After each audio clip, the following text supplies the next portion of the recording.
Hello, my talk today is about one of the greatest artists of the High Renaissance, Michelangelo, a sculptor, painter, architect and poet who then and now is regarded as one of the greatest artists who's ever lived. This work you can see here, the Pietà, is in St. Peter's Basilica and is the work that first established his reputation when he was just 24 years old. This portrait of Michelangelo was painted by a devoted follower, Daniele da Volterra, when Michelangelo was 70. He was a devout Catholic, abstemious in his personal life, indifferent to food and drink. He would eat more out of necessity than pleasure, and he often slept in his clothes and boots. He was rough, uncouth, and a solitary and melancholy person, quick to temper. He was described as chaste, so his physical relationships are not known.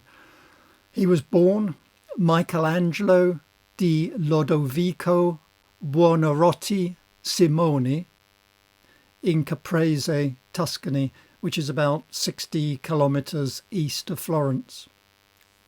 Now, his family were small-scale bankers in Florence, but the bank failed, and his father briefly became a local administrator in Caprese. The family, though, always believed they descended from aristocracy, and Michelangelo believed that all of his life, but we still don't know whether it's true. It's unproven. Now, shortly after his birth, the family returned to Florence, and when he was 6, his mother died, and he was brought up by a nanny whose husband was a stonecutter.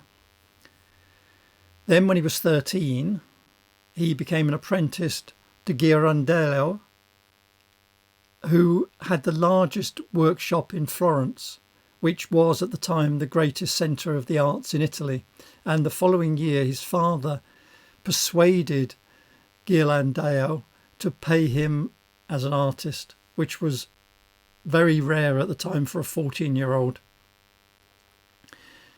Then in 1489, Lorenzo de' Medici, who was ruler of Florence, asked for Ghirlandaio's 2 best pupils, and he sent Michelangelo and Granacci. Then from 1490 to 1492, when he was 15 to 17, he attended the Medici Academy and became influenced by disgust with the leading philosophers and writers of the day. And when he was there, he produced this work, his earliest work. This is Madonna of the Stair.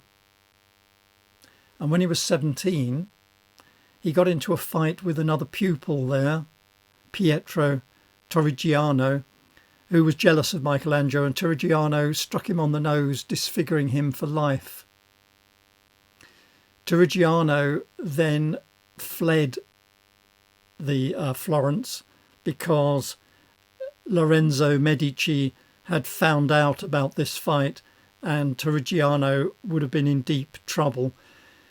He became a soldier and ended up working for Henry VIII in England. And thanks to that series of events, England has what has been described as the finest Renaissance tomb north of the Alps, namely the tomb of Henry VII in the Lady Chapel of Westminster Abbey, which was by Torrigiano. Now, this isn't by Michelangelo, but I'm showing it in order to explain how he briefly engaged in forgery. He was asked by Lorenzo de' Medici to carve a sleeping Cupid and make it look old so that he could sell it in Rome as a classical work.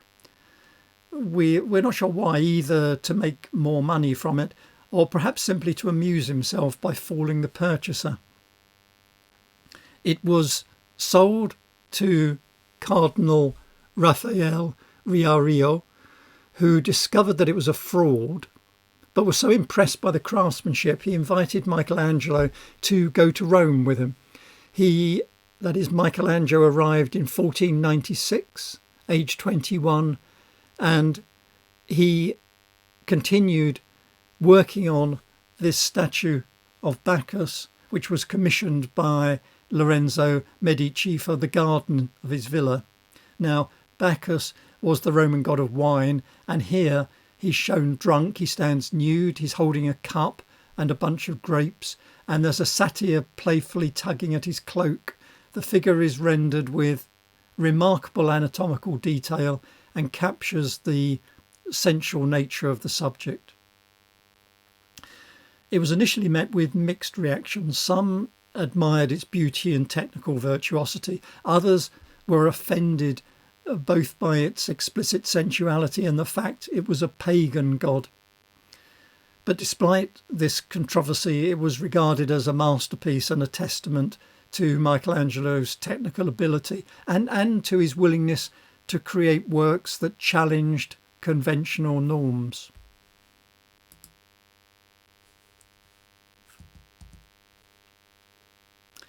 The following year, in 1497, the French ambassador to the Holy See commissioned him to produce a Pietà, which he completed when he was 24, and it was soon regarded as one of the world's great masterpieces and remains so today. According to his contemporary and biographer Giorgio Vasari, Michelangelo mingled with the crowd when the Pietà was first unveiled, and he heard someone claim it was the work of another sculptor. So that night he entered St. Peter's and carved an inscription across the sash, which reads, in translation, "Michelangelo Buonarroti, the Florentine, made this." You can just about make it out on the sash across the Virgin's chest. It's the only work he ever signed, and he regretted it afterwards. He was asked at the time why he'd made her look so young, because remember, she would have been the mother of this 33-year-old man. Michelangelo said, quote, "Do you not know that chaste women stay fresh much more than those who are not chaste? How much more in the case of the Virgin, who had never experienced the least lascivious desire that might change her body." End quote. Now, the work was originally in a chapel in St. Peter's, but was moved into the main nave, and it became one of the wonders of the church, a must-see for visitors. Sadly, in 1972, a mentally disturbed geologist, a Hungarian, I believe, attacked it with a hammer, saying, "I am Jesus Christ, I have risen from the dead." He knocked off the left arm, broke off the nose and damaged an eyelid.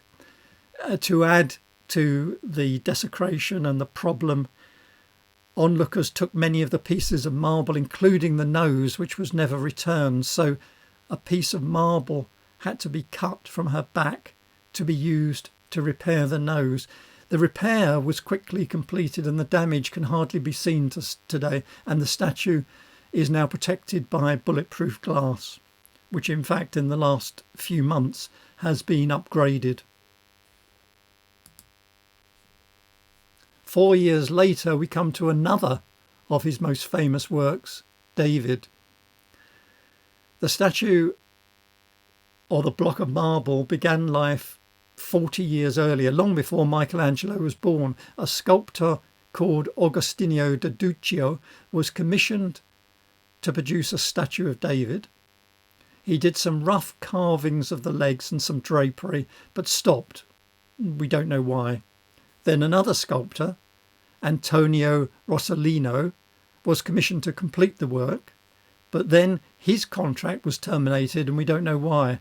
This left this enormous block of marble, weighing some 8.5 tons, lying flat on its back, half carved, for 26 years exposed to the elements, So it became one enormous mess, basically. Something had to be done, but no one knew what. Such a large block of marble was costly, wouldn't be thrown away, but what could they do with it? So what they did is they raised it upright, and various experts were consulted about what to do, including Leonardo da Vinci. But it was Michelangelo, who then was only 26, who stepped forward and convinced the owners that he could complete the work despite the mess that the marble was in. So in 1501, he was given the official contract to undertake this challenging task, and he started a month later. He worked on the statue for more than 2 years and finished it in 1504, and it established him as the leading sculptor in Florence. Then there was a further controversy where to put it, and there was a team of consultants set up, including Botticelli and Leonardo, and they met to decide where it should go. And we actually have a transcript of the meeting, so we know exactly what was said. At one point, Leonardo said the statue needed decent ornament, which he meant a covering over of its penis, a fig leaf. Also during the debate, Leonardo drew this sketch of David. He's intentionally drawn a muscle-bound brute rather than an athletic hero. And following much argument over 9 different locations where it could be placed, it was placed outside the Palazzo Vecchio, which was then called the Palazzo della Signoria. And it had a golden fig leaf added to cover his genitals, and the sling and the tree stump were also gilded. In the mid-19th century, cracks were noticed in the legs, and it was moved to the Accademia Gallery and replaced by a copy. If you go to the Palazzo Vecchio today, it's a copy you see outside. Then the genuine David in the Accademia was attacked by a deranged artist with a hammer in 1991. 3 tourists again tried to escape with fragments, but luckily they were stopped by the guards, so all the original pieces were found and were restored.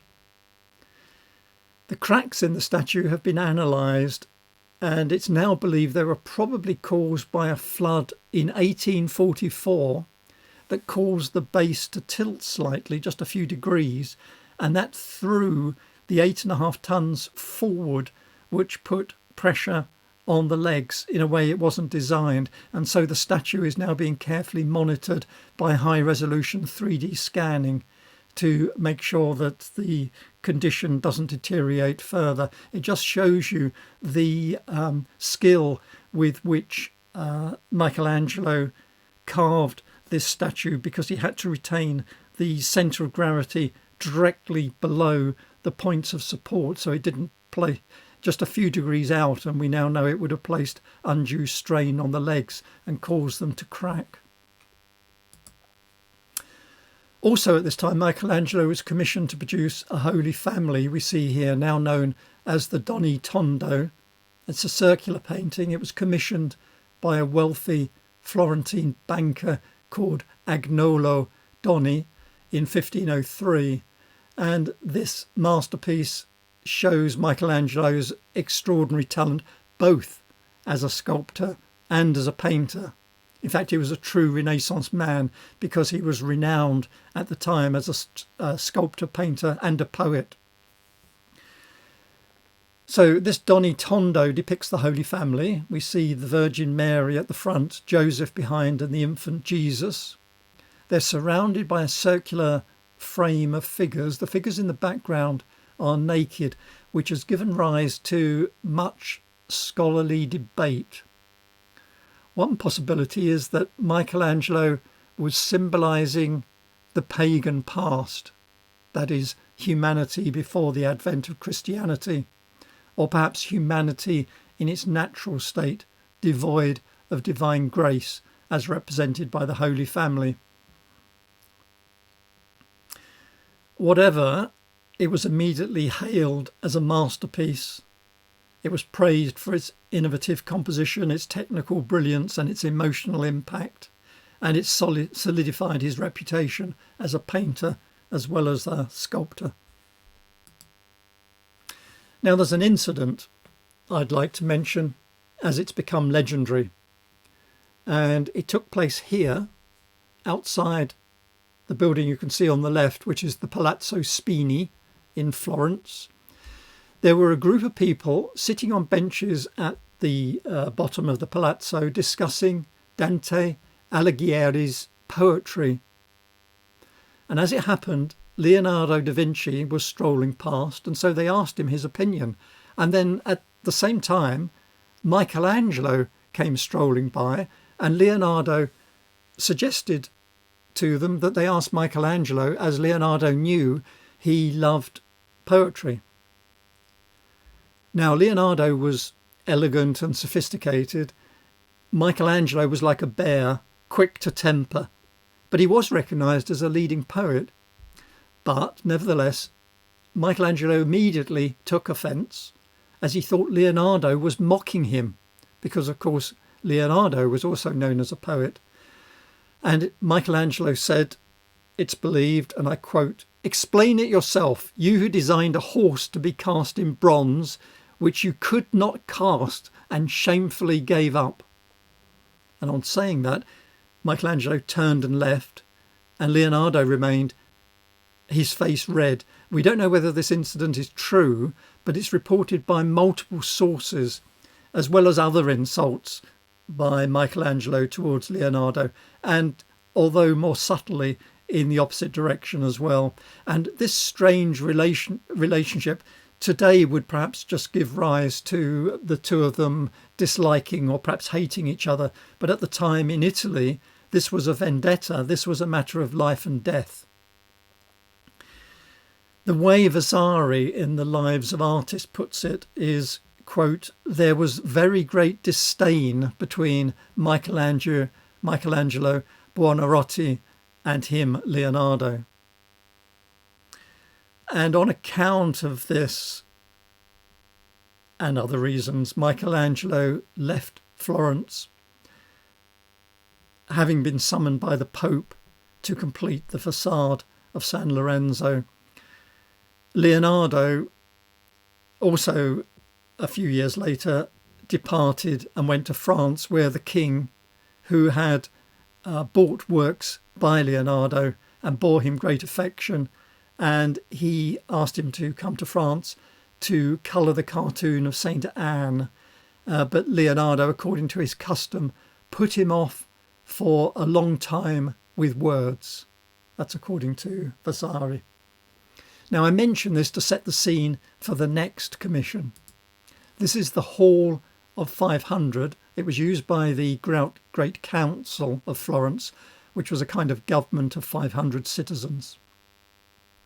And in 1503, the Republic commissioned Leonardo to paint the Battle of Anghiari on one wall. And the following year, Michelangelo was commissioned to paint another battle, the Battle of Cascina, on the opposite wall. And the commissions were part of a scheme to adorn the walls with scenes of battles that had been won by Florence. Now, although he was commissioned a year later, when Michelangelo started, Leonardo, who was notoriously slow, hadn't even finished his full-size cartoon.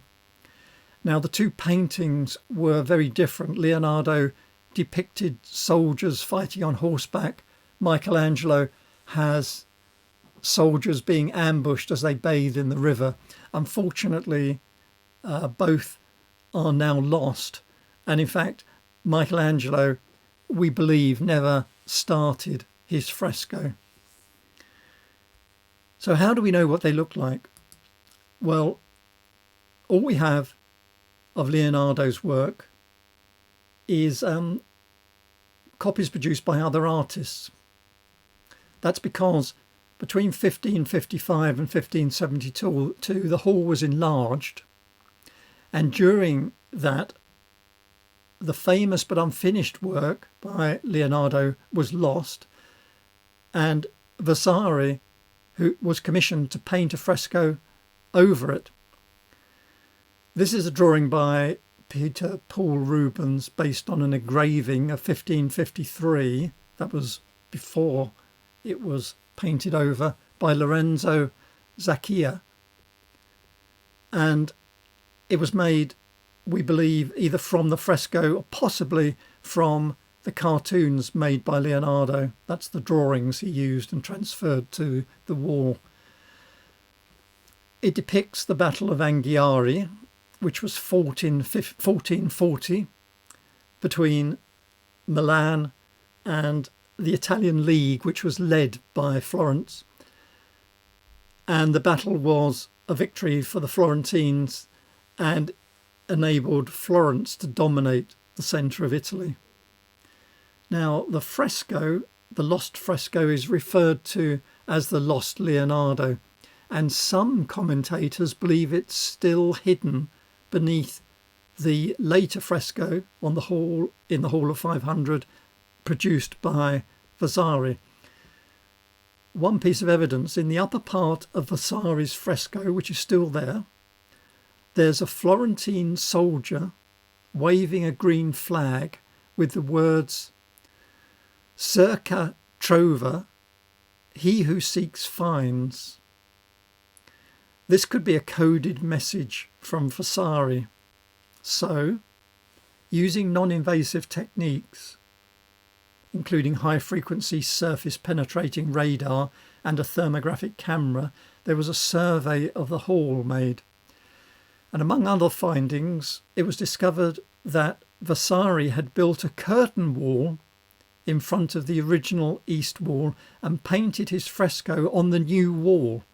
And sensors found a gap of about 1 to 3 centimetres between the two walls, large enough for the older fresco to be preserved. So to find out, a small hole was drilled through a part of Vasari's painting, a part that had been restored, and pigment of the type used in Leonardo's Mona Lisa was found on the wall behind. However, the drilling of the hole caused controversy because of the damage it was doing to Vasari's work, and so all further investigation was cancelled. So we don't know. Perhaps one day with better equipment we'll find out. And then the other work by Michelangelo, we have this copy of the Battle of Cascina by Bastiano da San Gallo, and the battle was fought between Pisa and Florence even longer ago, 1364. What happened was that the English mercenary John Hawkwood was commanding the army of Pisa, and he occupied an area on the way to Florence, and his army looted the region and started off towards Florence. Now, Florence hired 11,000 infantrymen and 4,000 knights, and then engaged the Pisan army southeast of Cascina and gained a clear victory. In fact, Pisan troops incurred thousands of casualties, and at least 2,000 Pisan soldiers were captured. What Michelangelo is showing here is at the beginning of the battle, when the overheated Florentine soldiers had removed their armour to swim in the Arno River to cool themselves down. And they're being shown here leaping from the river and buckling on their armour because they can hear and you can see the trumpet being sounded, warning of an imminent Pisan attack. And this moment, we don't know whether it actually occurred like this, but it allowed Michelangelo to depict a group of naked bodies in various positions. Incidentally, another example of the rivalry that existed between many artists and Michelangelo was that it's thought that the original cartoon by Michelangelo was cut up by his rival Bandinelli. But there is another copy, an engraving by Marcantonio Raimondi, which was produced within a few years of Michelangelo's cartoon. Incidentally, the house and the trees in the background are based on a print by a Netherlandish artist, Lucas van Leyden. So ignore the background and just look at the three figures and compare them with the three figures in the San Gallo painting. It's interesting comparison because it's by comparing the two, perhaps we get a further insight into what the Michelangelo cartoon looked like. Raimondi, I believe, has imbued the figures with more anatomical accuracy and more power. For example, look at the figure that's leaning over into the river. The San Gallo, to me, the figure looks weak, as if he's about to fall in. But in the Raimondi figure, we see, look at the power in the right arm. It looks as though he's easily able to hold himself up, although I must admit the other arm, his left arm, looks weaker than in the San Gallo. A pity we've lost the original. Michelangelo never actually got past the early stages for the fresco that he was supposed to paint, because at that point Pope Julius II called him back to Rome. And in 1505, Michelangelo was invited, more accurately ordered by, as I said, Julius II, to build the Pope's tomb, which was to include 40 statues and be finished in 5 years. But Michelangelo was constantly interrupted by the Pope and ended up working on it for some 40 years, but it was never finished to his satisfaction. It's located in the church of San Pietro Vincoli in Rome, and the most famous part of the tomb is the central figure of Moses we see here, completed in about 1515. There are two other well-known statues which were intended for the tomb, but they're now in the Louvre, the Rebellious Slave and the Dying Slave, and I'll show you those next. Coming back to Moses, as I said, it was one figure of what was going to be, intended to be, 40 life-size figures. Incidentally, it was intended to be seen from below, which explains the figure's long torso, dramatic expression and massive shoulders. And Michelangelo thought it was his most lifelike creation. It's said that when he completed the statue, he struck Moses on the knee and cried, "Now, speak." You'll notice, by the way, that Moses has horns on his head, which was a common representation, and it resulted from a mistranslation of the Bible. St. Jerome mistranslated the Hebrew into Latin. Moses is actually described as having radiant light coming from his head, which Jerome in the Vulgate translated as horns, and the mistake arose because the word keren in Hebrew can mean either radiant or radiated light or grew horns. Now in 1508, Donato Bramante, who was jealous of Michelangelo's commission, convinced the Pope it was bad luck to have his tomb built during his lifetime, and that Michelangelo should paint the Sistine Chapel ceiling. You might wonder why Bramante was encouraging Michelangelo to take on this assignment. It's because he thought, and in fact all Michelangelo's rivals thought, that the ceiling project would be too much for him, because they saw it would be too much for anybody, and they knew that Michelangelo had little experience of painting frescoes.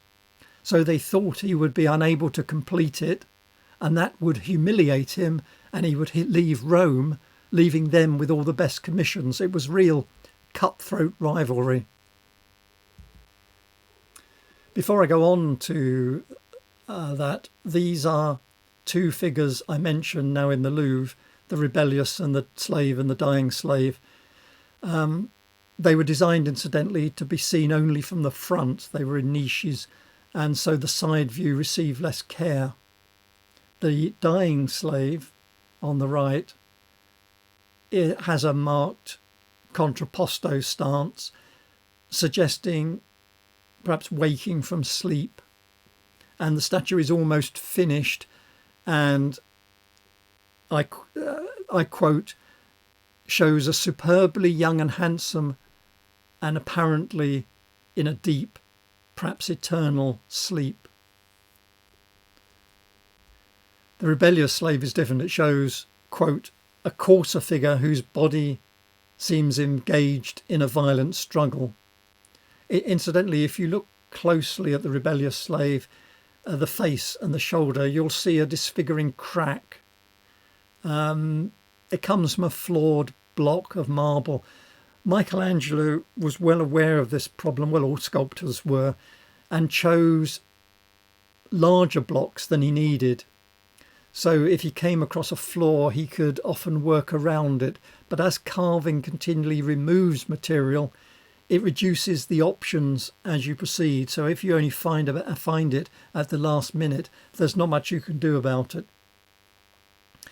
Each of the figures seems to be struggling to free itself from some bonds.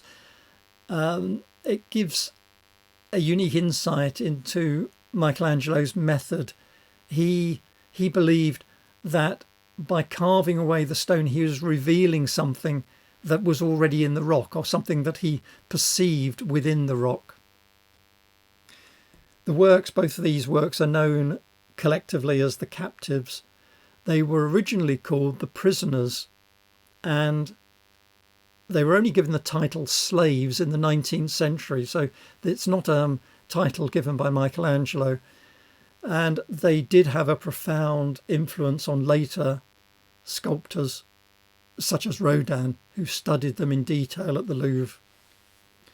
Michelangelo once wrote that a, quote, a true and pure work of sculpture, by definition, one that is cut, not cast or modelled, should retain so much of the original form of the stone block and should avoid projections and separations of parts.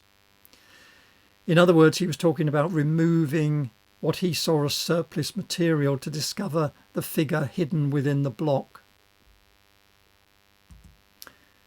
From a stylistic point of view, they're based, or perhaps better described as inspired, by ancient models, particularly Hellenistic sculpture, and particularly this statue, which is a group called the Laocoon,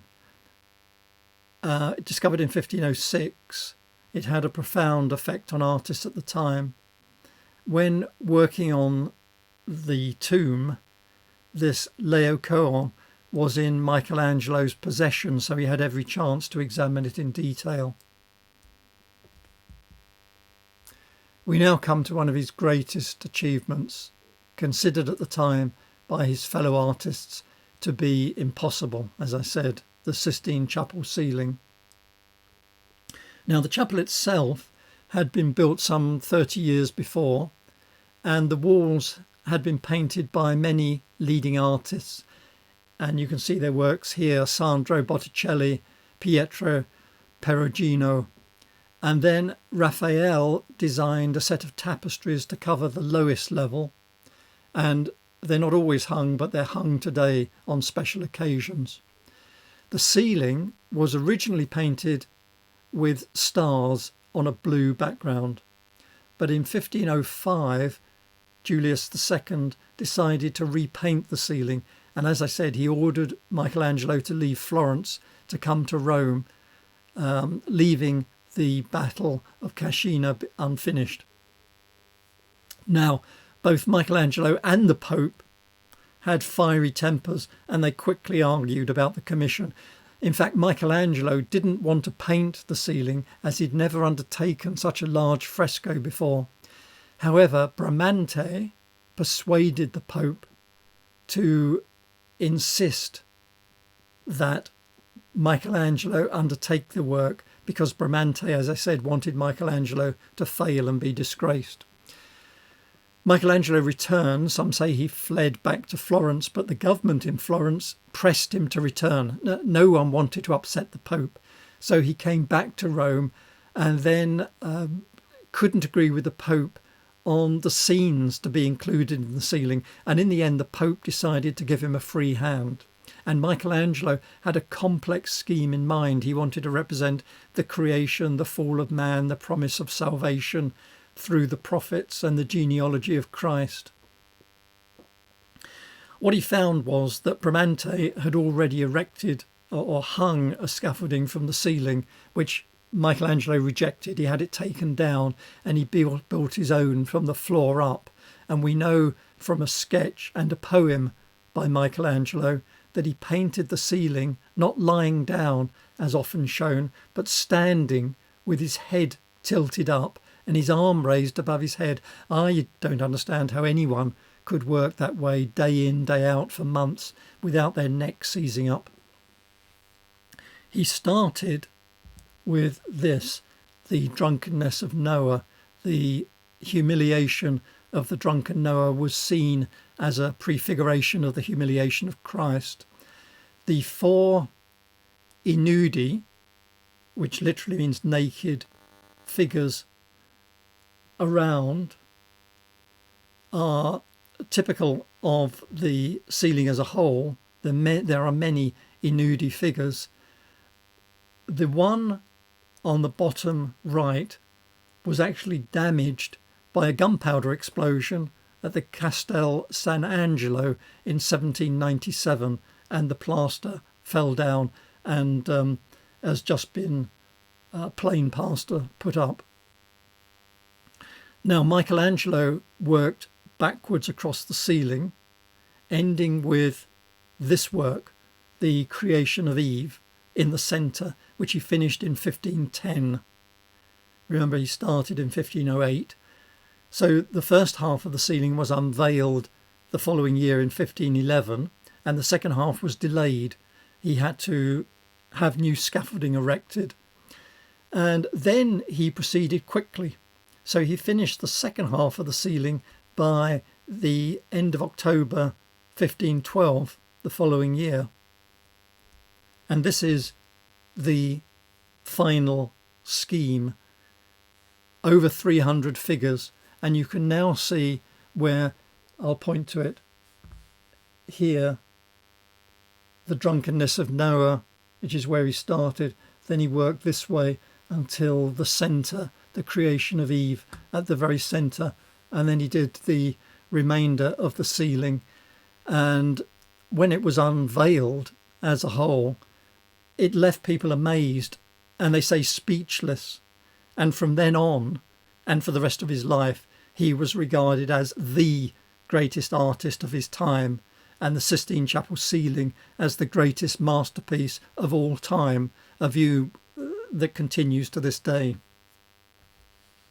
Now, the most famous sections are those either side of the centre, and I'll just finish by showing you those two. On the right of the centre is the creation of Adam, perhaps the most famous part of the ceiling. God is depicted as an elderly man, and Adam is shown naked, holding out his hand to receive the spark of life, and the two figures are separated by a gap of about 3/4 of an inch, 2 centimetres, which some think signify the unattainability by man of divine perfection. It's been pointed out that the red cloth around God has the shape of a human uterus, and the green scarf below could be the cut umbilical cord, and therefore this can be seen as a heavenly birth, explaining why Adam is shown with a navel, a point of much discussion at the time. The other famous section is this one, the fall and expulsion from paradise. You can see on the left, Adam and Eve are taking fruit from the forbidden tree, shown here as a fig tree rather than the traditional apple tree, The Bible, of course, doesn't specify what type of tree it is. It's the tree of knowledge. Eve is trustingly taking it from the hand of the serpent, and the serpent is depicted here as Lilith. Now, Lilith was the first woman created by God according to ancient Jewish tradition. And Adam, at the same time, is eagerly picking another fruit for himself. So, in consequence, they were banished from the Garden of Eden, and you can see that on the right they are being expelled by the Archangel Michael. It's the traditional angel that's shown by artists expelling them, although I don't believe that's specified in the Bible. They're going off into the wilderness. You can see where they need to fend for themselves, to work and experience pain and death. Incidentally, as a final comment, some have pointed out that the figures and the tree in the centre form the letter M, and that this is Michelangelo's signature. A nice story. Now, in 1514, Michelangelo was commissioned to produce a life-size naked figure of the risen Christ holding a cross. And while he was carving the marble, a sculptor's worst nightmare occurred, as I've already said, and he discovered a black vein of marble running across the face of Christ. So he abandoned the figure. And in 1518, he started this second version, which he left for his pupil Pietro Urbano to complete. But unfortunately, Urbano did a poor job, and Federico Frizzi was appointed to complete the work. And the first version, the one on the left, rough as it was asked for by Metello Vari, and it was given to him in 1522 later, and it was given to him to put in the courtyard of his garden, and it was later sold and lost. Until in 2000, an art historian, Irene Baldriga, recognised the lost first version in the sacristy of the church of San Vincenzo Martire at Bassano Romano near Viterbo, and the black vein she recognised as clearly distinguishing the first version of the risen Christ. Now, the second version was praised by his contemporaries. So, in fact, Sebastiano del Piombo said the knees alone were worth more than the whole of Rome. Now, Christ was originally shown naked to show his sexuality as uncorrupted by lust and completely controlled by his will. However, a bronze loincloth was added in 1546, and in my view draws the eye and spoils the power of the sculpture. I'm showing it in monochrome to try and reduce the impact of the bright bronze edition, which incidentally was never approved by Michelangelo. In the 1510s, Michelangelo spent 3 years on this project, a project to reconstruct the facade of the Basilica of San Lorenzo in Florence. But in 1520 it was cancelled through lack of money, and this project was started, which was to create a family funerary chapel in the same building, the Basilica of San Lorenzo. And the project occupied him for much of the 1520s and 30s, and he was allowed to use his own discretion to create the composition. The chapel houses the tombs of 2 of the younger members of the Medici family, Giuliano, Duke of Nemours, and Lorenzo, his nephew, and it also serves to commemorate their famous predecessors, Lorenzo the Magnificent and his brother Giuliano, who are buried nearby. And the tomb includes these statues of the 2 Medici. I'm showing one above, and the allegorical figures representing night and day and dawn and dusk. And it's those figures that I'll talk about, the better known figures.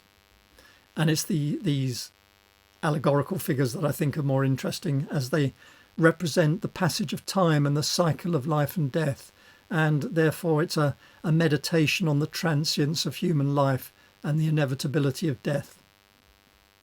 Starting at the top left, night is a sleeping female figure. It has a boy's face and a figure that appears to be a boy's figure that has had breasts added later. It includes symbols like, you can see a night owl and a mask under her shoulder.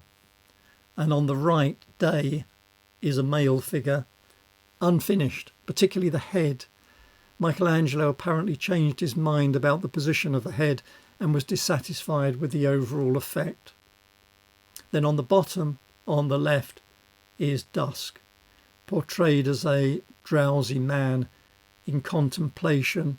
It represents, if you like, the pensive consideration at the day's end, and it's often considered one of the most appealing sculptures of this group. And then finally, dawn, on the bottom right, is shown as a young woman stretching and awakening. She's got long legs and a realistic female figure, and her face is often thought to express a form of pain, as if struggling to awaken. And in this case, of course, the female anatomy is accurately represented. And then finally, before leaving the chapel, I just thought I'd show you this unfinished Medici Madonna. The Christ child is shown with curly hair and muscular limbs like a young Hercules. He's twisting, creating this upward spiral that contrasts with the gentle forward inclination of Mary. It was partly unfinished because he left for Rome in 1534.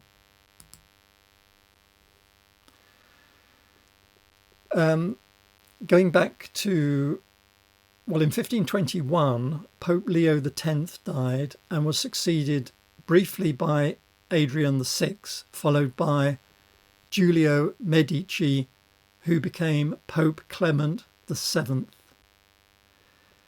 And in 1524, Michelangelo received a commission from Clement VII to design the Laurentian Library in San Lorenzo.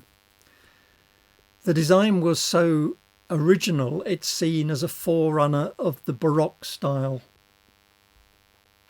But a little bit of history here. In 1527, Rome was sacked, and Florence used this turmoil to throw out the Medici and restore the Republic. The Medici raised an army and besieged the city, and Michelangelo returned to design the fortifications in 1528 to 29.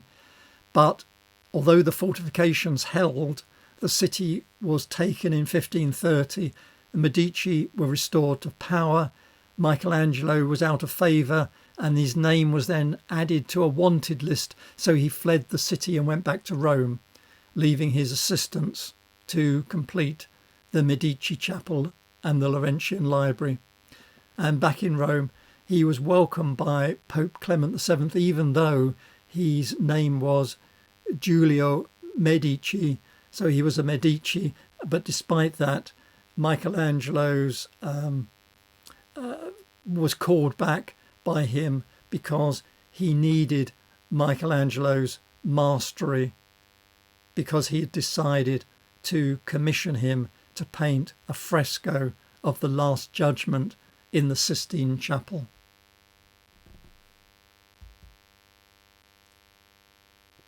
Now, Pope Clement VII was succeeded shortly after the commission by Paul III, and luckily Paul III wished to continue the project with Michelangelo, who worked on it from 1534 to 1541.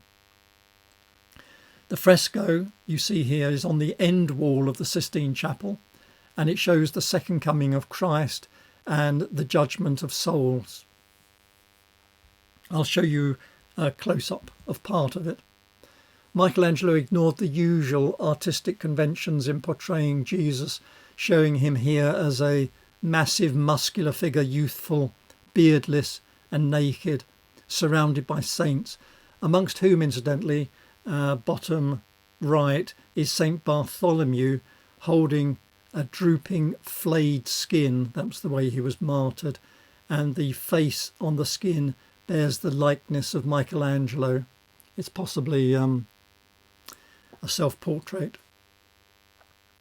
Now, after it was finished, the naked Christ and Virgin Mary were considered sacrilegious, and there was as well as the other figures that you can see around them, and there was a campaign to have the fresco removed or censored, but the Pope resisted. But at the Council of Trent, shortly before Michelangelo's death, nudity in religious art was condemned. The council decreed that, quote, all lasciviousness be avoided in such wise that figures shall not be painted or adorned with a beauty exciting to lust. Furthermore, they also said, quote, disorderly, or that is unbecomingly or confusedly arranged, nothing that is profane, nor nothing indecorous. So it was decided to obscure the genitals and the backsides. And Daniele del Volterra, remember the artist you saw at the beginning of this talk who painted the Michelangelo portrait when Michelangelo was 70 years old? Well, he was commissioned to make the alterations. He at first refused, but of course you can't refuse. He was given no choice. Now, when it was restored between 1980 and 1994, all of the further alterations, including further pieces of cloth that had been painted over the original, were removed.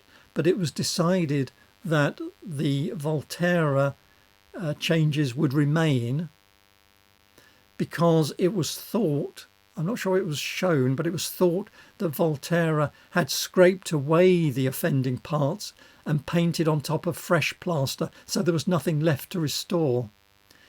Thankfully, an art lover, Cardinal Alessandro Farnese, afraid that the original was going to be destroyed, commissioned Marcello Venusti to paint a copy of Michelangelo's Last Judgement in 1549. In other words, when it was still in the form that it was in when Michelangelo produced it. And it's now in the gallery in Capodimonte. And you can see obvious changes. One of the clearest ones is this figure, which is St. Catherine, had clothes painted upon her, but you can see lots of cloth here and here and here, which weren't in the original, and over here as well, here and here and here, and above, all over the painting. Which brings us to Michelangelo's last great work, which was the dome of St. Peter's Basilica. In 1546, he was appointed architect of St. Peter's Basilica. Bramante had died. The project had started 50 years previously under Bramante, but in fact little progress had been made. But Michelangelo returned to Bramante's original design, but added a dome, described as the greatest creation of the Renaissance. And he continued working on it for 14 years. Even when he was physically unable to visit the site, he would send drawings and answer questions. And in fact, towards the end of his life, he spent a lot more time writing poetry. As I said, he was regarded as a leading poet of the time. He wrote over 300 sonnets and madrigals. And one of them described a romantic relationship with Tommaso di Cavalieri, and the homoerotic nature of described in this poem was hidden because Michelangelo's grand-nephew changed the gender of the pronouns, and it wasn't until 1893 that the original gender was restored. Of course, talking about domes, Brunelleschi's dome, which predates this dome by roughly 100 years, Brunelleschi's dome of Florence Cathedral was another masterpiece of the Renaissance, and it was similar double shell structure that Michelangelo used, but the domes are different. Michelangelo's is significantly larger than Brunelleschi's. It's taller and has a more complex shape, and it's still considered, well, I think both domes are considered the greatest engineering feats of the Renaissance. Now, Michelangelo died in Rome in 1564 at the age of 88, in fact 3 weeks before his 89th birthday. His body was taken from Rome to be interred at the Basilica of Santa Croce, fulfilling his last request to be buried in his beloved Florence. That brings us to the end of today's talk on Michelangelo, one of the great masters of the Italian Renaissance. So thank you for your time and attention, and I hope you'll continue to follow my video history of Western art. Thank you.